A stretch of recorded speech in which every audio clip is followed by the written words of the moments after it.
Bonjour à tous, c'est Fabien Tondelier, votre guide conférencier de la région Auvergne-Rhône-Alpes.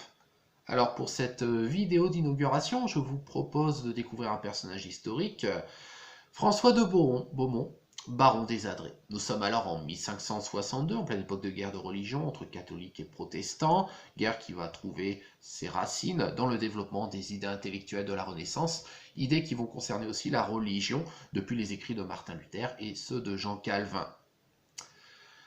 Natif du château de la Frette dans la commune des Adrets en 1513, François de Beaumont avait d'abord une réputation de héros catholique, après avoir servi dans les guerres d'Italie. Néanmoins, il va changer de camp après s'être embrouillé avec les ducs de Guise en 1561.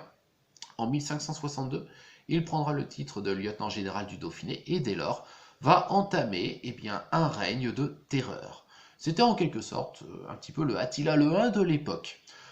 On lui doit nombre de destructions, alors destruction des statues de la cathédrale Saint-Maurice à Vienne, destruction de celle de la cathédrale Saint-Jean à Lyon, qui s'est faite dans un contexte de prise de la ville la nuit du 3 au 4 mai 1562.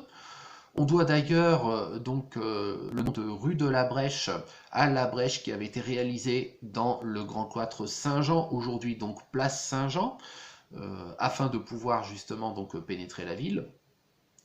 On lui doit également des destructions à Villefranche-sur-Saône, au niveau de la collégiale Notre-Dame-des-Marais. Il s'est emparé également de Feurs, de Montbrison, et un petit peu avant Lyon, il s'était emparé de Valence, de Vienne, de Grenoble. Il va s'attirer même les foudres des protestants eux-mêmes, puisque Calvin le considérait comme trop violent. Il est vrai que François de Beaumont disait de lui qu'on le redoutait davantage que la tempête qui passait dans les champs de blé.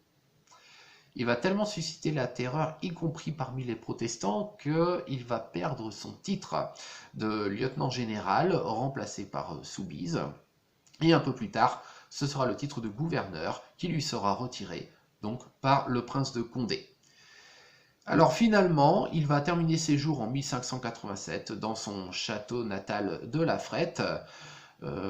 Ces dernières années ont été consacrées à poursuivre en justice en fait les membres de sa famille pour l'héritage de son beau-père. C'est dire à quel point c'était un personnage qui était un petit peu tendu. Voilà. Donc c'était sur ce petit personnage que je vous proposais d'inaugurer cette série de vidéos. Dites-moi ce que vous en avez pensé, si éventuellement il y a eu des erreurs, dans ces cas-là je peux tout à fait les corriger par la suite. Donc sur ce, je vous souhaite une excellente journée et puis je vous donne rendez-vous pour une prochaine vidéo demain matin. Bye bye.